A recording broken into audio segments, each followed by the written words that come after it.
Donc bonjour, Sébastien Perimoni, donc de l'Executive Intelligence Review en direct de Kazan. Nous avons la chance aujourd'hui de recevoir l'honorable Abdoulaye Kourouma, donc qui est le président du RRD, Rassemblement pour la Renaissance et le Développement, et panafricaniste. C'est comme ça qu'on peut vous présenter. Bien. Alors, pourquoi les panafricanistes sont aujourd'hui au sommet des BRICS?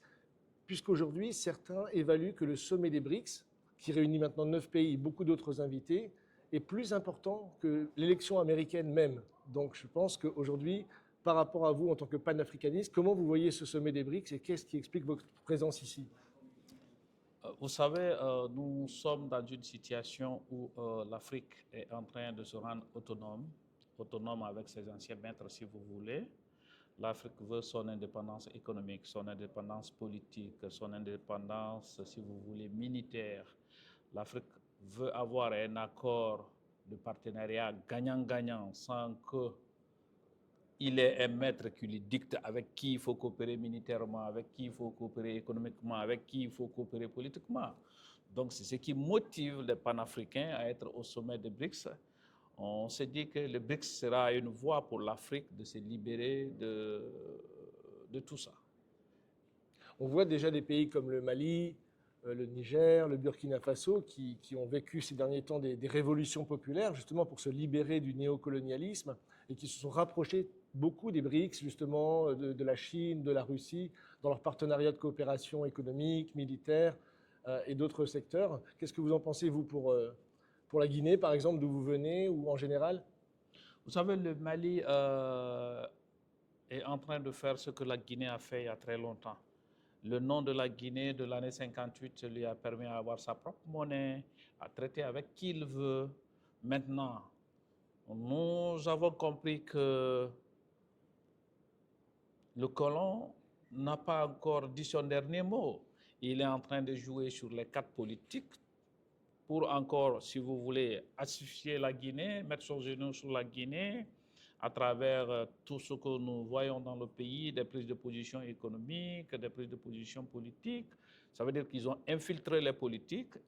Nous reprenons encore le combat à zéro, mais le Mali déjà est en train de faire ce que la Guinée a déjà comme acquis depuis 1958. La Guinée a sa propre monnaie. La Guinée, à l'époque, coopérait avec qui il veut. La Guinée n'avait pas de maître qui lui disait que l'accord militaire, c'est forcément avec tel. On a des accords avec tout le monde. Voilà. Donc, on veut dire que les colons n'ont jamais pardonné ce qu'a fait Sékou Touré. Modibo Keïta, qui à l'époque avait créé un franc malien pour sortir du franc CFA, qu'aujourd'hui on est à nouveau dans cette bataille de ces pays parce que le grand sujet des BRICS, c'est la dédollarisation de l'économie.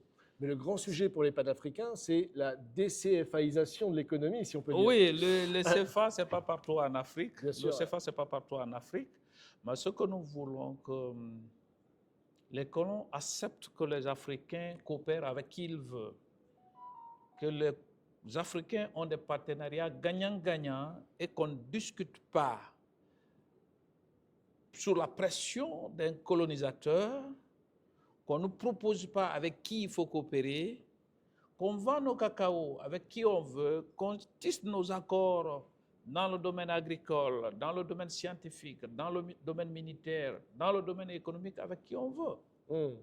Voilà un peu. Il y a ces pays africains qui n'ont pas la liberté d'aller signer un accord de partenariat politique, un accord de partenariat militaire, scientifique, avec n'importe qui. Parce que le maître est là à dire non, là-bas, non, nous ne sommes pas d'accord.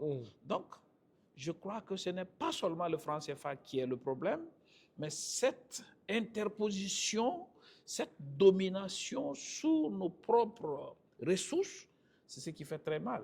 Et donc, dernière question, le sommet Russie-Afrique qui a eu lieu l'année dernière à Saint-Pétersbourg, aujourd'hui le sommet des BRICS, est justement l'endroit où ces pays africains qui veulent s'émanciper du néocolonialisme trouvent des partenaires, des partenariats justement pour ce partenariat gagnant-gagnant. Oui, même les pays qui composent aujourd'hui les BRICS, si vous prenez la Turquie qui veut intégrer les BRICS par exemple, il n'y a pas ce qu'il n'a pas fait pour être membre de l'OTAN, pour être de l'Union européenne. L'Union européenne. Mais on lui bloque la porte. Vous savez que c'est la 3e puissance militaire mondiale, maintenant qui rejoint la 2e ou la 1re puissance militaire. Tu vois ce que ça fait? Ça fait trembler un peu partout. Maintenant, si nous pensons que avec des organisations classées comme le FMI, la Banque mondiale, le BRICS est en train de créer une banque qu'on appelle la nouvelle banque de développement, ouais.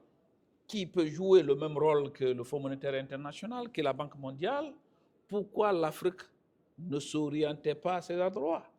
Parce que nous avons besoin des aides qui peuvent nous amener à développer de l'énergie chez nous, l'éducation, la santé, des infrastructures routières. Si la nouvelle banque de développement peut nous aider à nous défaire vraiment de ces accompagnements du Fonds monétaire international qui ne nous amènent pas à nous développer, parce que ce sont des dettes, nous sommes endettés jusqu'au cou, on ne finira pas de payer et notre problème n'est pas réglé.